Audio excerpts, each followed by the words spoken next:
Now, Joy News is learning a heavy fighting has broke out between rival tribal combatants in Bawku. According to eyewitnesses, it is a full-blown violence and there are gunshots heard all around the community.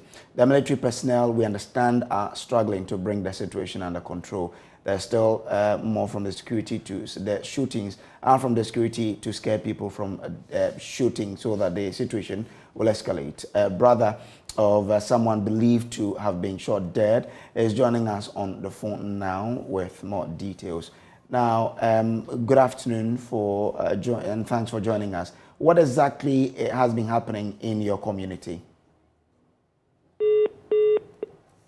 Well, we'll raise him so we can bring you the update on this story. But the latest is that fighting has broken out in the community between rival tribal combatants, and the military is working so hard to bring this particular development under control. In Bawku, we understand that one person has been shot dead in the community. What exactly brought this out and what has been happening now? We'll be speaking to a brother of the deceased to understand why the fight broke out in the first place and what's happening. Good afternoon to you, sir. Thanks for your time. Kindly bring us up to speed on what is happening in your community. Thank you so much, Mr. Brace, and thank you for all your cherished listeners. In fact, what is happening is quite a worrying situation as usual, and the whole of last night has been shooting up to this morning, and one may be asking what actually is the cause. The cause was that a group of Mampusi youth besieged the Kusasi community just behind the municipal police station and started shooting sporadically into the crowd. And, as a conflict zone, few have to run, others have to also defend themselves. And that has actually brought this particular schemasis or problem this afternoon. Mr. Brace, I just want to quickly send us back small to let the good listeners to your cherished TV station know what is actually happening briefly. I know people have raised legitimate concerns as to whether it's a chieftaincy issue or it's a criminal issue. And I just want to categorically state that these issues up to now is now a criminal issue because Bawku is a very big area. Bawku is the capital of the Kusa traditional area, which shares boundary with the Nabdan district to the south, Burkina Faso to the west, Togo to the north, and Gambaga to the northern region to the east. Bawku is made up of 6 districts and 6 constituencies, all predominantly Kusasis. Despite all these landmark evidences of our popularity, a small group of Mampusi settlers in the capital for decades now have been fighting that the chief of Bawku, who happens or who doubles to be the overlord and the king of all the Kusasis and all settlers within the kingdom, must be a Mampusi man. And they contend that such man who should be a Mampusi man must be skinned by the Nairi. And that has been over 40 years now. Kusasis are historically known to be non-violent and very peaceful people. And as a result, briefly, in 1957, a committee of inquiry was set up by the then Governor General Lord Listower, made up of 3 members, SD Opoku Afari, Adoma Heneba, Nana Jimandua, and Luri Canton, to look into the issues of what is really causing this problem. The white paper came indicating that, well, the Kusasis are legitimate people in Bawku. The Mampusis are get settlers. The Kusasis are supposed to be chiefs. And in 1958, the Mampusis sent us to court, in appeal court. And the appeal court upheld the committee's findings. And down the lane to 2003, the Mampusis sent us to Supreme Court. And the Supreme Court, again, this time, ruled in our favor. You see, on and on up to this day. So when you are looking into what is it the cause of chieftaincy, everyone who understands the situation will tell you, no, it is a purely criminal issue. And as I'm talking to you now, security agencies are there. People have put in a lot of resources in order to bring the solution the solution amicably. But just yesterday in the evening, over 30 youthful Mampusis wielding guns were able to pass through, however, even with the tight security, to the Kusase enclave, attempted to shoot. And they wanted to get people unawares as usual. And in fact, people have to run for their lives and others have to defend. And the Kusases have been in the defense for long because the town is ours and no one would like to actually pour out guns. So as we speak now, what's the situation? The situation, is getting quite calmer, except that security is shooting around to scare people. And now, the little I have to say about the security is that it is now quite frustrating and intimidating because you cannot really tell whether the security is fighting us or whether the security is protecting the lives and property of people. My brother, gets, as I told you, who is about to be laid to rest, may his soul rest in peace, is shot by a military man on the leg. And let me tell you, once the guy was shot, he was running for shelter. He wasn't in the war front. And that guy was shot. We pleaded to pick that individual to the health center. We know that, well, if you think that you didn't shoot the fellow intentionally, the fellow should be allowed to be taken to a health center. This military guy protected the corpse, but then the live individual prevented any other person from getting access to that innocent soul for treatment. The guy bled profusely to death. So the question is, what is the essence of the military or the security? Are they protecting us? Are they fighting us? Are they supposed to kill us? So this alone can even increase the temperature. Okay, increase the security situation on the ground. Because we believe that the security must be there to protect lives and property. But unfortunately, they, in one way or the other, being biased or unfair, or let me say, unprofessional in their dealings. And that is quite worrying, Mr. Brace. All right, Harila. Grateful that you could join us this afternoon with these latest happening in Bawku. We'll go to the police later for update on this particular development. Now, to other stories, residents of Zamaraline near Dansuman here in Accra say they have been left traumatized by last Saturday's alleged military attack on them. Now, according to them, the attack believed to be carried out on the orders of a staff at the presidency. The incident, which has left gunshot wounds on some 6 persons, is said to be over a piece of disputed land in the area. Joy News' Parker Wilson has been speaking to some residents who say the shooting by the armed thugs has disoriented them and left them in a state of fear. Parker Wilson joins us live with more. So, Parker, what have been the resident, what have they been telling you? Well, so the resident has been narrating to me what occurred or transpired last Saturday, where they say they saw about 5 persons, 3 in military uniform and 2 others in a police uniform who came to the area, Zamaraline, to demolish the structure. But for the intervention of the youth there, the structure would have been demolished. Now, they say that because of the sporadic gunshots, they are living in fear. They don't know when these men will come back to the area to equally come and fire gunshots. And I even told them that the police has arrested some of them and the issue is currently under investigation. But they have insisted that they are still scared. But in the process, a woman that I spoke to earlier, she is selling or in the sale of clothes and all of that. She had her glass damaged because of some of the bullets. And so she particularly is petrified by the current situation. In fact, the allegation is also that these men were sent to by the Director of Operations at the Presidency, Lord Cumming. But I must say that I have personally contacted his team, and they have denied any involvement in what happened last Saturday. In fact, he says he has no interest in the said land, and that in due course, a statement will be released to let people appreciate who are the real owners of the land and why the land itself. So Lord Cumming says, although his name has been all around the social media and, of course, the new platform, he is not the one who sent the people, and he has no interest in the settler. So as we speak, what's the current situation in the area? Well, I must say that this particular structure, when I went there, the workers are still at post.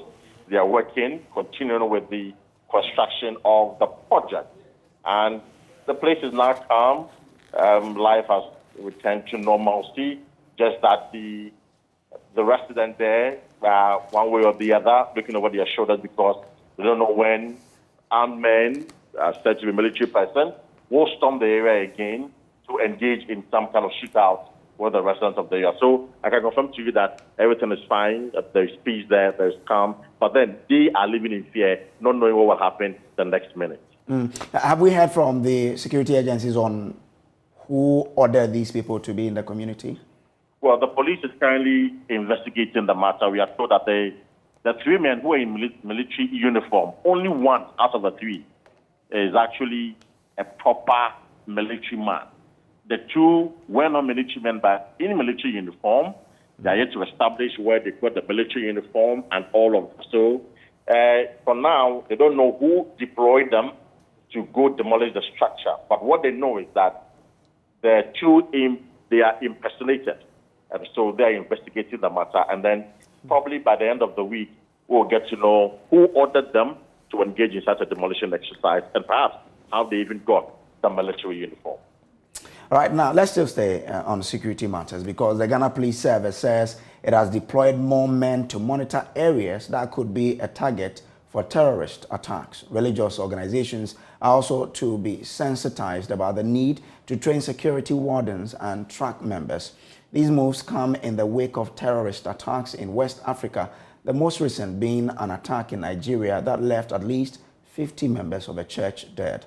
Director General of the Police Public Affairs, DCOP Kwesi Ofori, has been speaking on the matter. Yes, we can advise the churches to know their flock, know their members very well, and should put in better sitting arrangement where it will be very difficult for an infiltrator, to come in and pretend as a worshipper. And all new worshippers perhaps should be known, talked to, and they should go through the normal security check that the churches have put in place. And we believe that the churches should encourage the training of security wardens. In the years, last 2 years, Accra region, we train almost over 7,000 security wardens from the various churches, including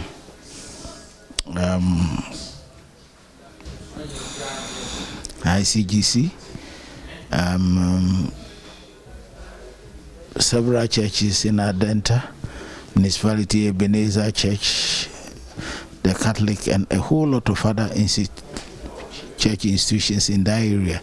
So all that we are calling for, let me put it clear, that the churches should encourage the training of security wardens to widen their eye stretch in trying to know who is a bad guy and not, and who is coming in, to cause damage and mayhem. And sitting arrangements in the church should be done in a way that church members can know each other, and should there be an infiltrator that could quickly be detected, that is the way to go. And we've seen the national security, the police, and all relevant institutions are doing a lot of education around border areas, within institutions, churches, and places where we have mass of people. So I believe that is the way to go. Education is not a bad idea, especially in a sub-region where we live. What was the approach from the end of the police on your own? You've seen that a lot of commanders are out there educating church members, going out to institutions and so forth, and that is the way to go. And not too distant a future, we'll be guided by literature, to make sure that we share a common position and view. Now, Paramount Chief and the Agbamefia of Asogli, Togbeya Fede the 15th, says he rejected over 365,000 cedis ex-gratia paid to him for serving on the Council of State between 2017 and 2020. According to him, it is not appropriate to receive the said amount when he already took monthly salaries for serving on the council. He provided these clarifications after members of the public reacted to news of whether or not he indeed followed through with a supposed refund and the rationale behind it. In a press statement on Monday, the traditional leader explained that, and I quote, "I did not think the payment was made to trap me, as is being speculated," end of quote. "I believe it was paid to everybody who served on the Council of State. However, I thought that extra payment was inappropriate for a short, effectively part-time work for which I received a monthly salary and was entitled to other privileges. So I was very uncomfortable with it," he added. The businessman says he explored ways to return the money which hit his account in July of 2021, which he successfully effected on March 4th, 2022. Quote, "After weeks of trying, I obtained advice on how to refund inappropriate payment to the state, and on March 4, 2022, I made a refund into the Controller and Accountant General's Department account of the Bank of Ghana," end of quote. Now, the move per Togbe Afede is in line with his long-standing principle against dishing out huge funds to the public officials at the expense of the citizenry. Quote, "I want to add that my rejection of the payment was consistent with my general abhorrence of the payment of huge ex-gratia and other outrageous benefit to people who have, by their own volition, offered to serve our poor country," the statement concluded.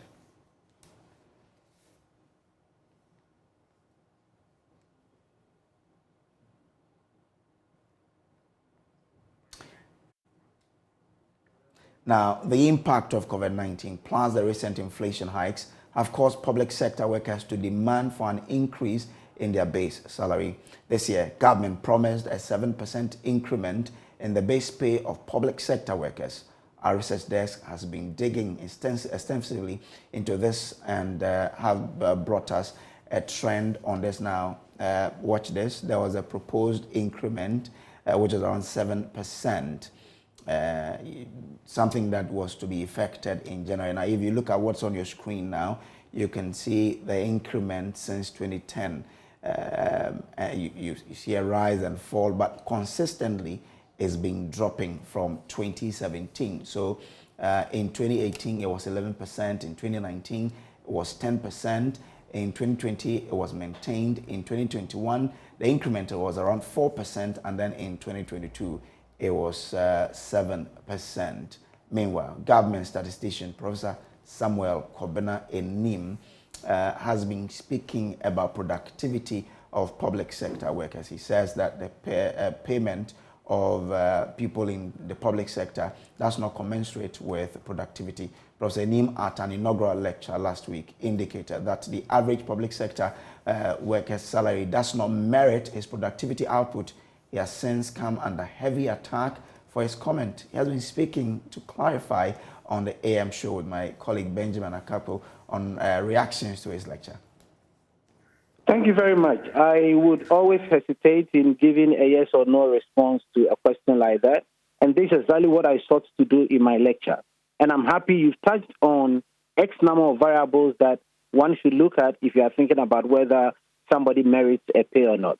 So you are looking at it from the cost of living point of view, which is fine. I mean, once cost of living is going up and you need to do some adjustment, Ghana will not be the only country looking at its wages, earnings for public sector amid all the global economic challenges that we have. But the other side of the coin is that can we begin to have the conversation on our productivity and relate that to our output? Anytime we have these conversations only from the financial side, the money side of the economy, without talking about the real sector of the economy, we tend to have challenges. So all that I'm saying is that let's now begin to map our GDP sector-wise, so that once somebody is going in for a bargain for higher salaries, we don't just look at the cost of living side, but look at the productivity side as well. Right. So please, can we begin to put some numbers to it? Because at the lecture, I did a very crude calculation and said, if you narrow earnings on hourly basis, it's 7 cedis 95 pesos, 7 Ghana cedis 95 pesos. And the question that I pose is, if, for instance, you invite an artisan to work for you, and the artisan says that I'm charging 100 Ghana cedis for a day, is that consistent with the average hourly earnings that we have as a country? what is the basis for which we do what we do in terms of payment? Now, from yields that are dwindling due to unpredictable rainfall seasons to soils that are unable to provide essential plant nutrients to sustain crop growth, there is a need for more in-depth reflection on how to better address issues affecting food production, such as promoting no-till agriculture for long-term farming. Mahmoud Mohammed Nuruddin, who attended a 4-day training at Nkrumah in the Ashanti region, reports that farmers and agri-extension agents selected from Oti, Volta, Ahafo, Central, Accra, Eastern and Bono regions are now keen to adopt innovations learned at the training in their respective district in order to achieve beneficial outcomes. Agriculture is the most important economic activity in several parts of Ghana, including the Oti, Ashanti, Ahafo and Bono regions. However, land degradation and climate dangers have significant impact on farming. You know, issues of climate change are here with us. And as we said, we are finding difficulty in getting fertilizers. But there are rich technologies, planting using specific methods like planting without tilling the land, cover cropping and others are very important, which these climate change champions need to emphasize to farmers so that with all of you, we are able to promote the use of these technologies that will help boost agricultural production. Because some agricultural practices contribute to environmental degradation, like-minded organizations, individuals and stakeholders are working together to educate communities about sustainable agriculture practices that will help them to reclaim the environment. My name is Eric Adai, and seeing the integrated approach, I'm really impressed by all that we've gone through. In my district, there are actually 4 traditional areas. So my hope is to go and organize this similar workshop in all these 4 traditional areas to impart the knowledge that I've acquired for the 2 days here.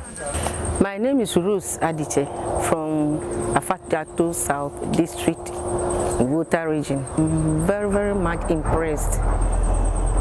Going around since yesterday, what we were taught, and today the practical side, going around looking at a lot of things, especially the whipping pot.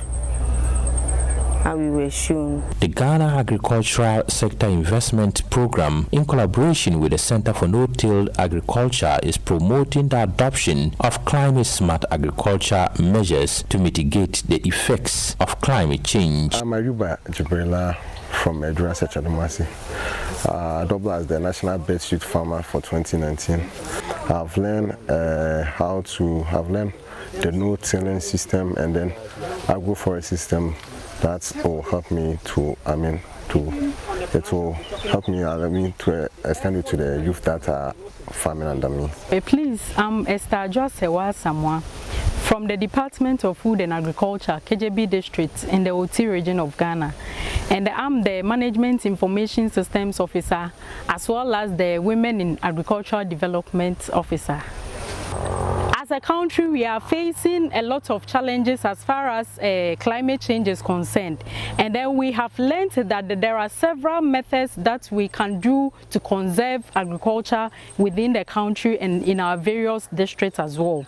Like using a way of storing water in order to help you cultivate vegetables during the dry season or probably when there is no water within you. And then several ways in doing intercropping, like for example maize, planting mukuna seeds in between it so that it can serve as a nitrogen fixing into the soil, and then several ways of cropping without using, let's say, fertilizers, because now fertilizers are expensive in the country, and then we are trying to go by these several conservation methods to get our food on the table for everyone in the country.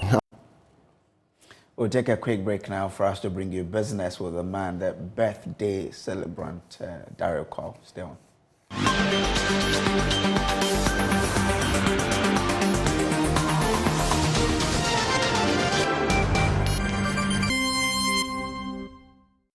Hi, welcome to Business. My name is Darryl Kwao. Ghana lags behind the flower exporting business, falling behind nations like Kenya and South Africa.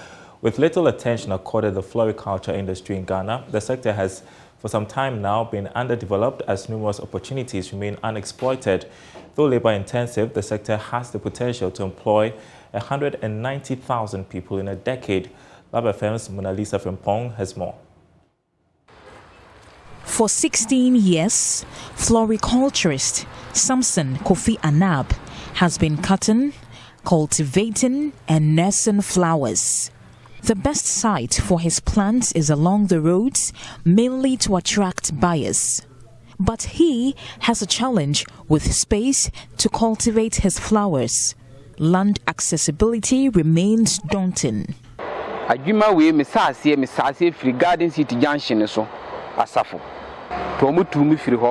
have been ejected from 3 locations.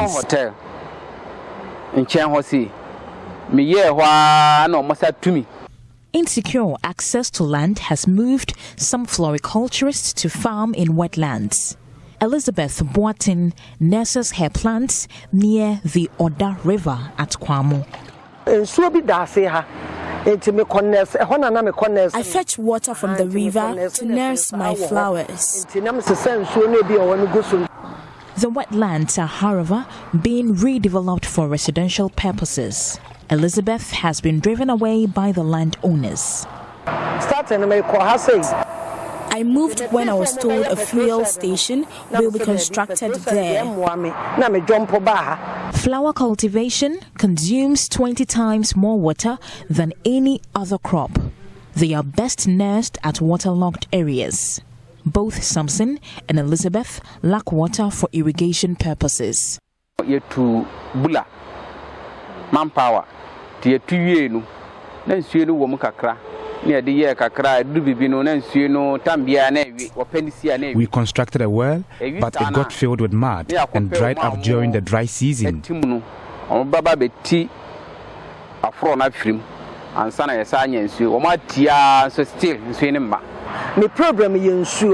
I wish I had access to pipe-borne water.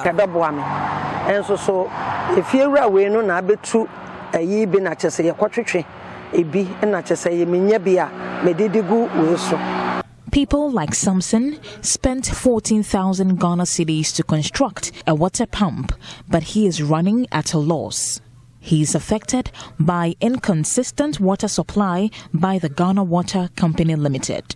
Many of the floriculturists you find around are private men who have set up their own businesses and are managing them without the assistance of any association.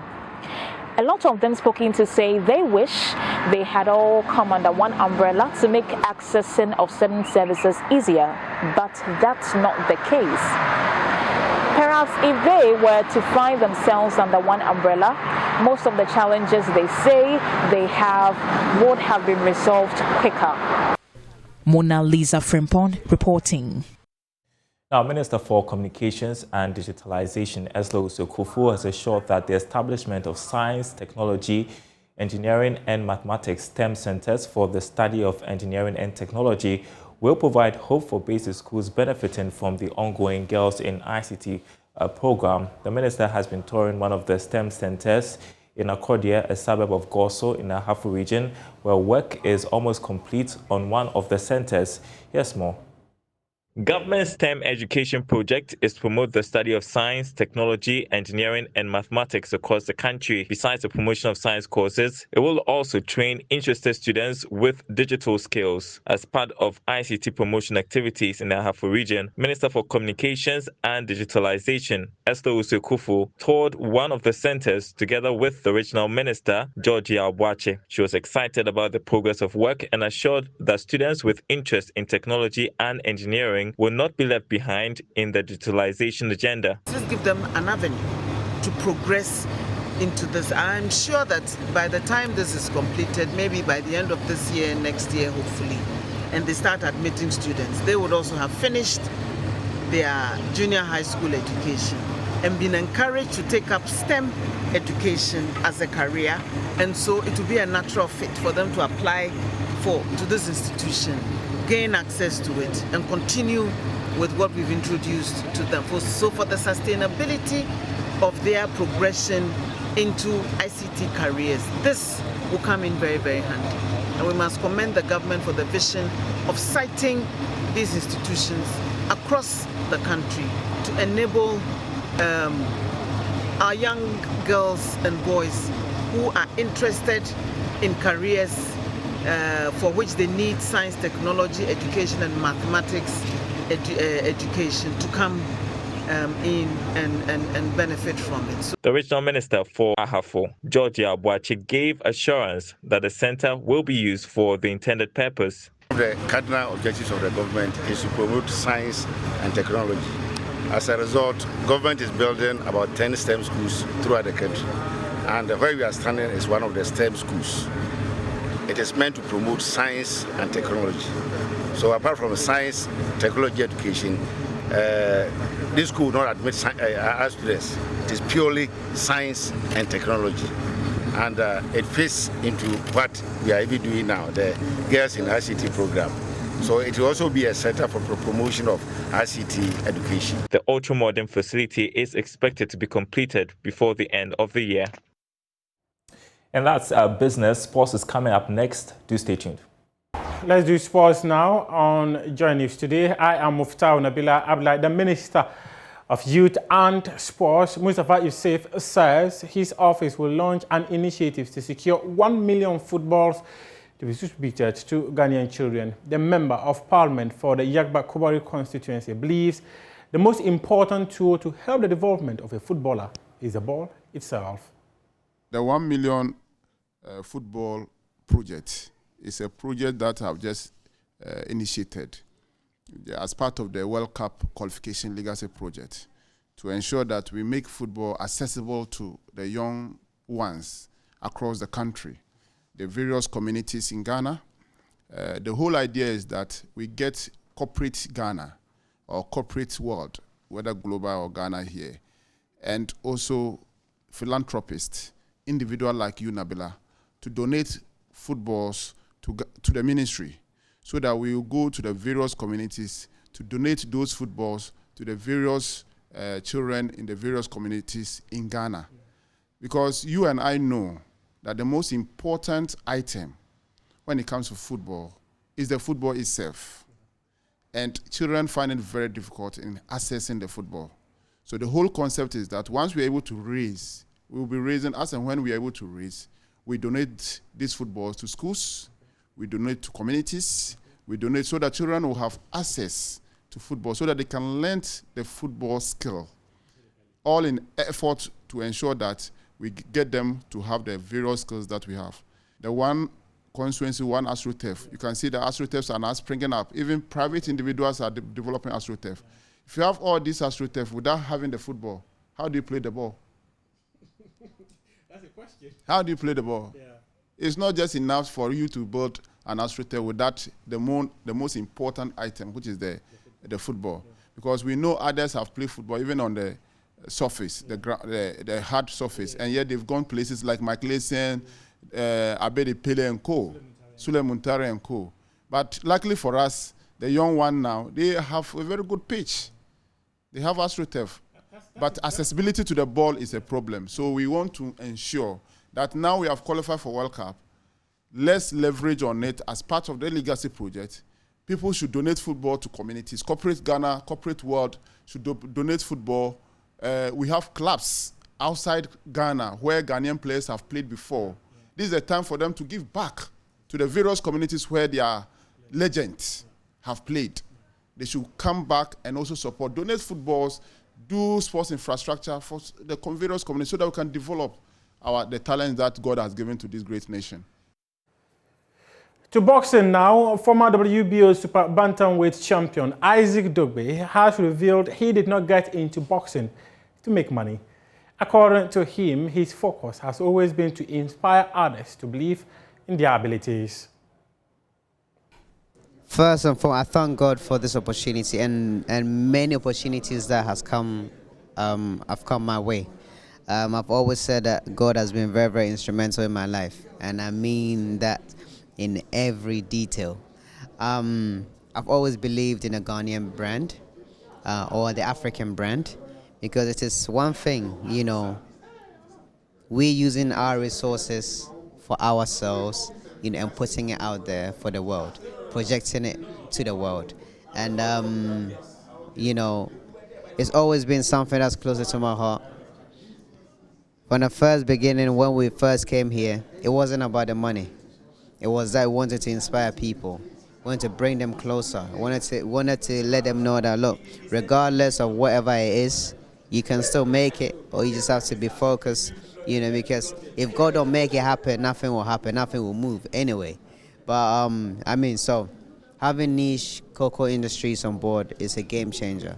And it just shows that our hard work hasn't gone unnoticed, you know, because brands wants to, or companies wants to associate themselves with brands and positive brands in that light. And we are hoping that this will be the beginning of something great. And this is our wrap-up sports here on Joy News today with me, Muftau Nabila Abtai. Up next is Showbiz. Good afternoon, welcome to Showbiz here on Joy News. Today, now Deputy Minister for the Creative Arts Industry, Marco Krikumante, has revealed the Kwame Nkrumah Memorial Park will be ready by the first quarter of 2023. According to the minister, the facility was closed to get it a facelift. He spoke on Showbiz A to Z. Kwame Nkrumah Park has been closed down. Yes. To renovate or give it a facelift, just like we've done to the museum again, so we can increase visitors and then give the first president of the land the befitting character. And so let people know the good intent behind the closure. Q1 next year, everything going well, we should be back.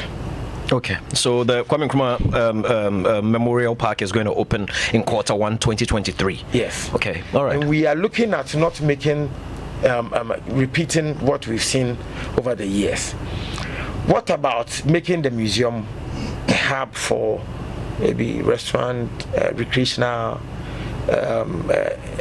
some trees where if you are tensed in town, from your check didn't go through in the afternoon, there is a place that you can go and sit while I wait the time. You know, we lack some of those things in the capital. We don't have parks, that's the thing. We don't have parks at all. Yes. We don't have parks. So we want to embellish the museum with some of these things. That will be fine. Yeah.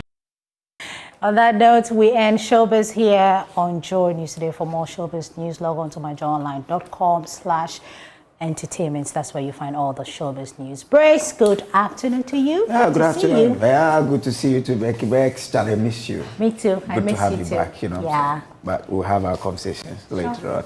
All right, so that's how we wrap up the bulletin for you. There's more news on myjoyonline.com. My name is Samuel Kojo Brace. Do have a pleasant afternoon.